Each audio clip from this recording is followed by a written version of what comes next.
Meus queridos irmãos, voltamos aqui mais uma vez para darmos continuidade ao estudo da escatologia reformada e o nosso objetivo com esta terceira lição é estudar o estado intermediário da alma. Afinal, para onde vai a alma humana após a morte física, a separação da alma do corpo? Eu quero convidá-lo a abrir a Escritura no Evangelho de Lucas, capítulo 16, verso do 19 ao 31. Lucas 16, verso do 19 ao 31. Você vai acompanhar comigo aí a leitura desta porção da Palavra de Deus, lembrando a você que esses estudos sobre escatologia reformada não são exaustivos, nem querem, nem têm a pretensão de explicar tudo sobre cada ponto. Se você quiser, obviamente deve mergulhar nos manuais de teologia sistemática e estudar mais profundamente cada tema que nós estamos aprendendo aqui em uma visão panorâmica. Lucas, capítulo 16, a partir do 19 até o 31, diz assim: Ora, havia certo homem rico que se vestia de púrpura e de linho finíssimo e que todos os dias se regalava esplendidamente. Havia também certo mendigo chamado Lázaro, coberto de chagas, que jazia à porta daquele, e desejava alimentar-se das migalhas que caíam da mesa do rico, e até os cães vinham lamber-lhe as úlceras. Aconteceu morrer o mendigo e ser levado pelos anjos para o seio de Abraão.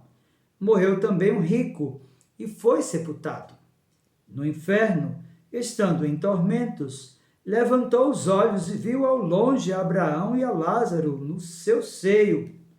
Então, clamando, disse: Pai Abraão, tem misericórdia de mim e manda a Lázaro que molhe em água a ponta do dedo e me refresque a língua, porque eu estou atormentado nesta chama. Disse, porém, Abraão: Filho, lembra-te de que recebeste os teus bens em tua vida, e Lázaro igualmente os males. Agora, porém, aqui ele está consolado, tu em tormentos. E, além de tudo, está posto um grande abismo entre nós e vós, de sorte que os que querem passar daqui para vós outros não podem, nem os de lá passar para nós.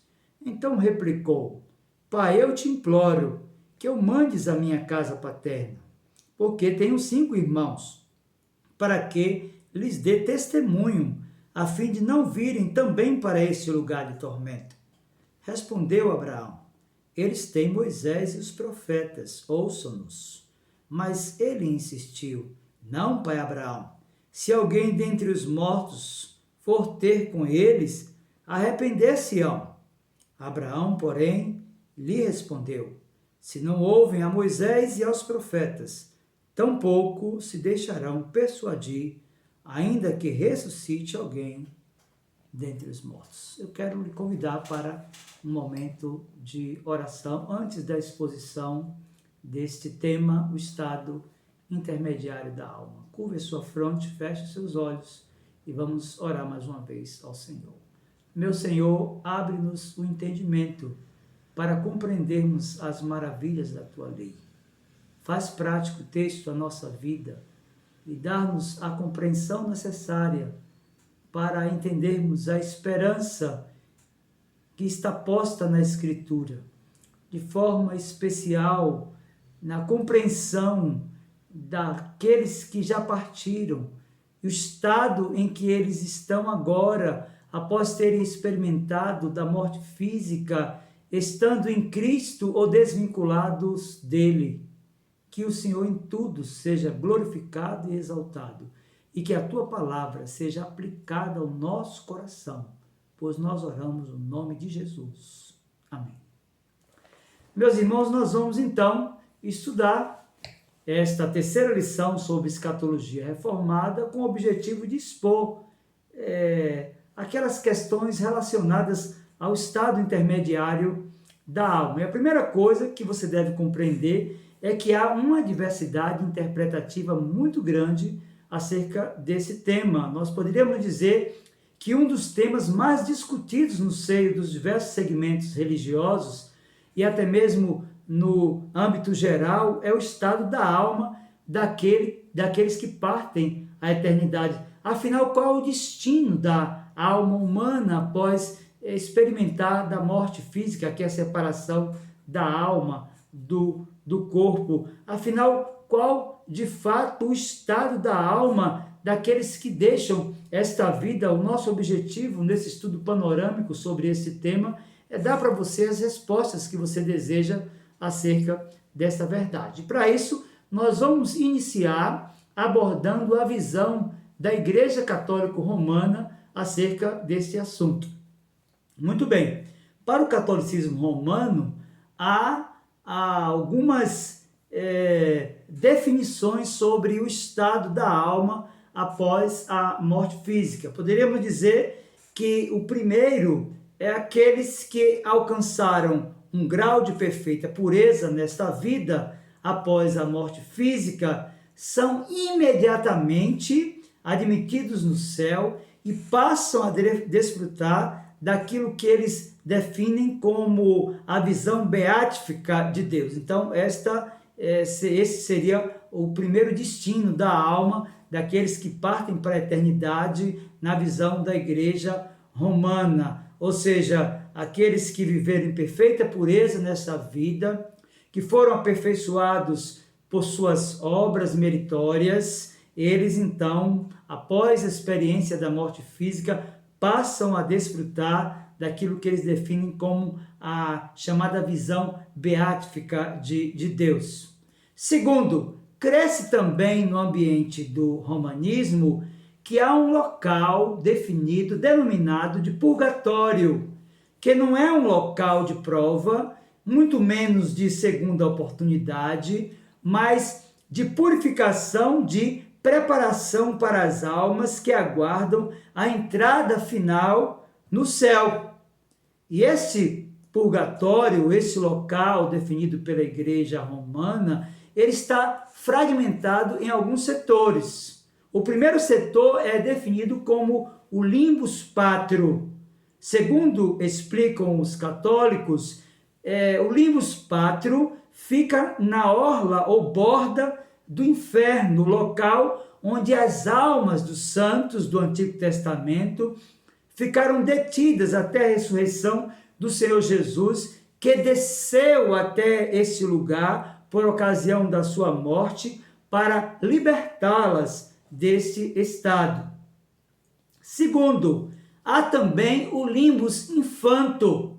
O limbus infanto, meu querido irmão, sob a ótica da Igreja Romana, é o local destinado a todas as almas de crianças não batizadas na infância, sejam pagãs ou cristãs.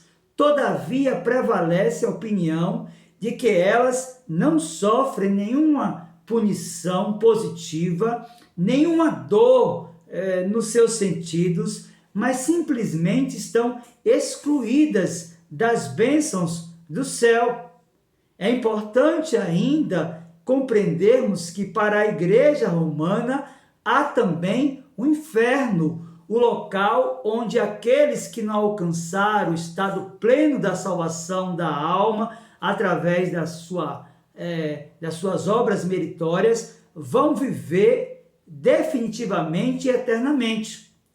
Mas, como nós dissemos no início, que há uma multiplicidade de conceitos e de pensamentos acerca do estado intermediário da alma, nós queremos falar também sobre o adventismo e as testemunhas de Jeová, que nos trazem uma outra visão acerca do estado intermediário da alma. Uma outra interpretação muito comum acerca do destino da alma de quem parte dessa vida é aquela advogada pelos defensores da doutrina da psicopaniquia ou sono da alma, como é comumente conhecida. Os adeptos desta doutrina, meu querido irmão, ensinam que após a morte física, a alma de todas as pessoas, quer tenham sido crentes ou não, passam a viver em estado de inconsciência, ou seja, a alma de quem parte à eternidade passa a dormir. Meus queridos irmãos, é importante que se diga que dentro desta visão da psicopaniquia, defendida tanto por adventistas como pelas testemunhas de Jeová, após a morte segue-se um estado pleno de sono, de inconsciência de tudo que está acontecendo fora da existência daquela pessoa. Mas como nós dissemos no início, que essa de fato é uma doutrina que tem muitos conceitos e muitas visões, eu quero ainda apresentar-lhes uma outra definição sobre o estado intermediário da alma, de forma especial falar sobre aquilo que é conhecido no seio da cristandade como o aniquilacionismo. Para o aniquilacionista, uma vez que a palavra zoe, que significa vida em grego ordinário, significa existência contínua, a palavra thanatos, que significa morte na tradução da língua portuguesa, indica a cessação da existência. Tal é seu significado nas escrituras, pensam os aniquilacionistas. Portanto, para eles, quando na Bíblia se promete vida eterna aos justos, se lhes promete imortalidade. E quando se ameaça os ímpios com a morte eterna, declara-se ser seu destino a aniquilação. Para os aniquilacionistas, meus queridos irmãos, assim como o crente será recompensado pelo seu compromisso, vivendo a eternidade com o Senhor, que o comprou e pagou o preço da sua dívida, assim também os descrentes serão aniquilados, pagando dessa forma pela desobediência. Muito bem, cabe-nos agora compreender a visão da teologia reformada acerca do estado intermediário da alma.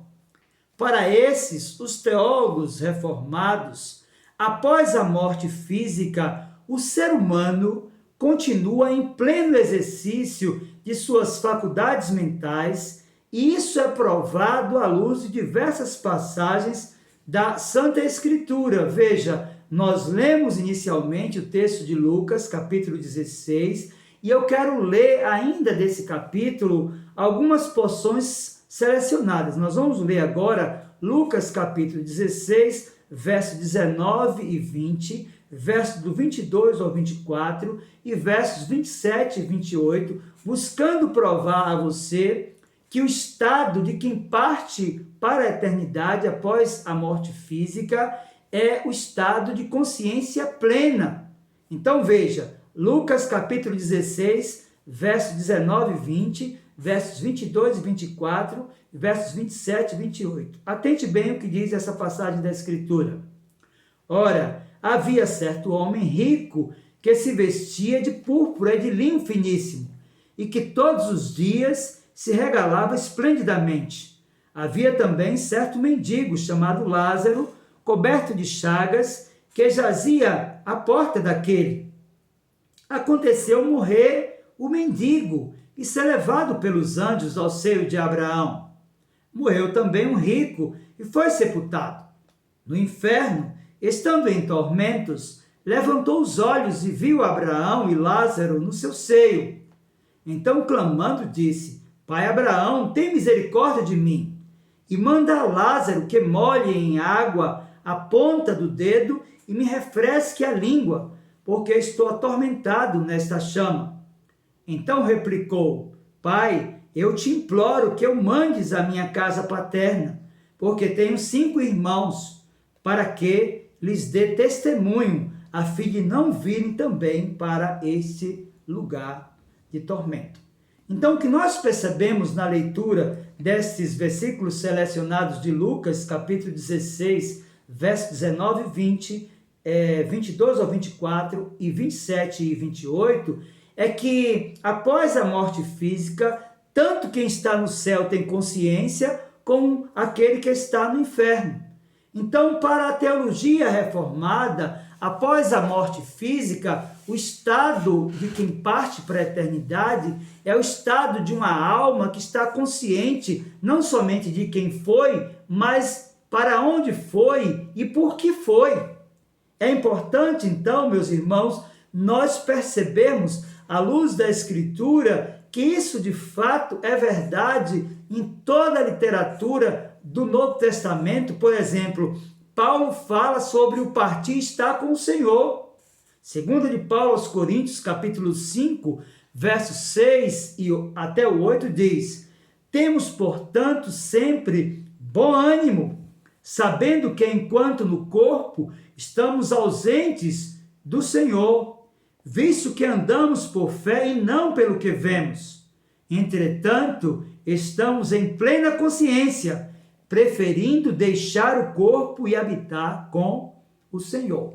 Então, a ideia de Paulo aqui é de que quem parte, estando em Cristo, sendo crente, vai diretamente para o céu, para a glória celestial. E isso é verdade também na sua epístola aos Filipenses, capítulo 1, verso 23, quando o apóstolo disse: ora, de um e outro lado estou constrangido, tendo o desejo de partir e estar com Cristo, o que é incomparavelmente melhor.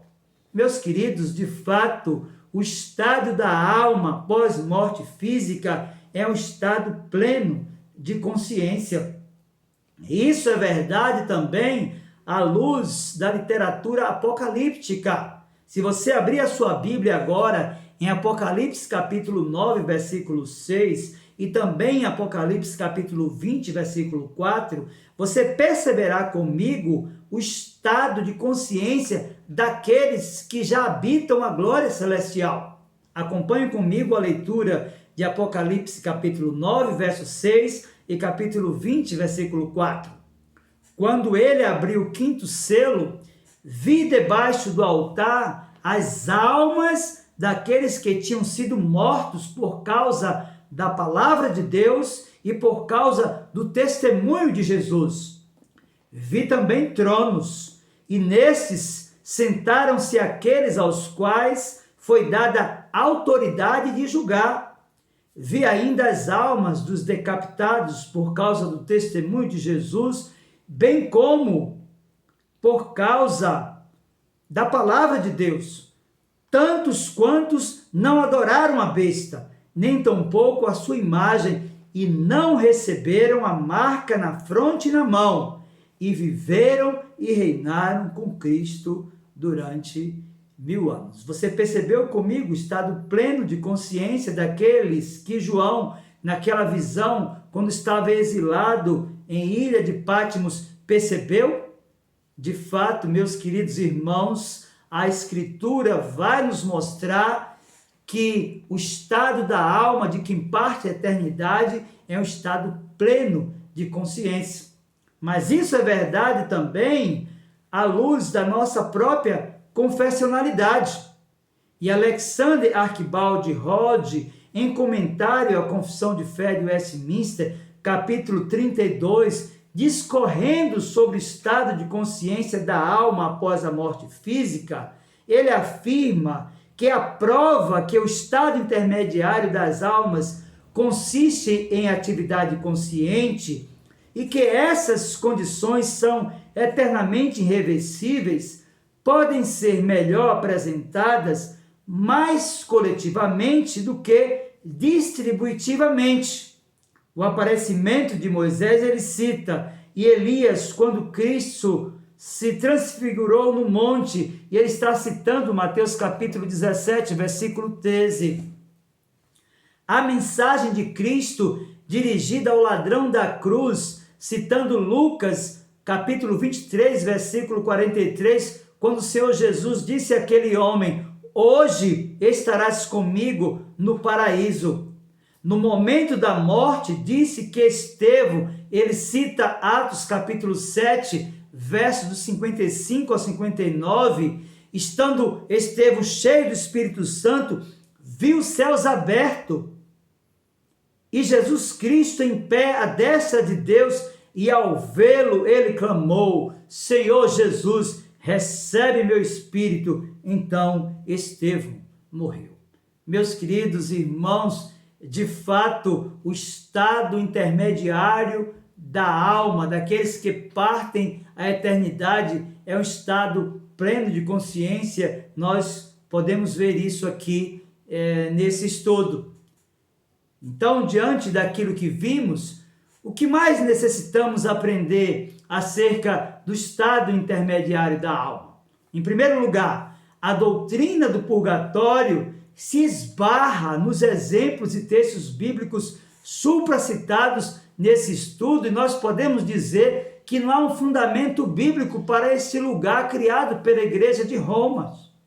Segundo, que a doutrina da psicopaniquia ou do sono da alma carece de fundamentação, pois em diversas passagens a Escritura usa a palavra sono para referir-se à morte física, como nós encontramos em João capítulo 11, verso do 1 até o 46.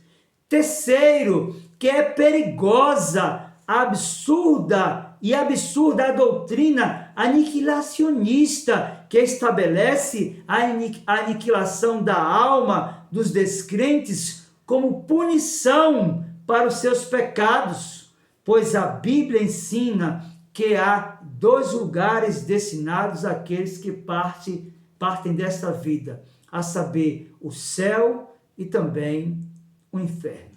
Sendo assim, meu querido irmão, preparemo-nos todos para a realidade do estado intermediário da alma, entendendo qual a intenção do autor da carta aos Hebreus em declarar, está registrado em Hebreus capítulo 12, versículo 14, segui a paz com todos e a santificação, sem a qual ninguém verá o Senhor. Vamos orar mais uma vez. Meu Senhor, em nome de Jesus, guarda a Tua palavra no nosso coração para não pecarmos contra Ti. E faz com que ela gere não apenas o conhecimento intelectual necessário para compreendermos o estado intermediário da alma, mas que ela gere em nosso coração temor e tremor de Ti, a fim de que a nossa vida seja uma vida vivida em plena santidade, para que assim preparemos-nos todos para aquele dia em que nos encontraremos contigo. Assim, meu Senhor, nós oramos no nome de Jesus. Amém. Que Deus, pois, abençoe a sua vida e aplique a sua palavra ao nosso coração.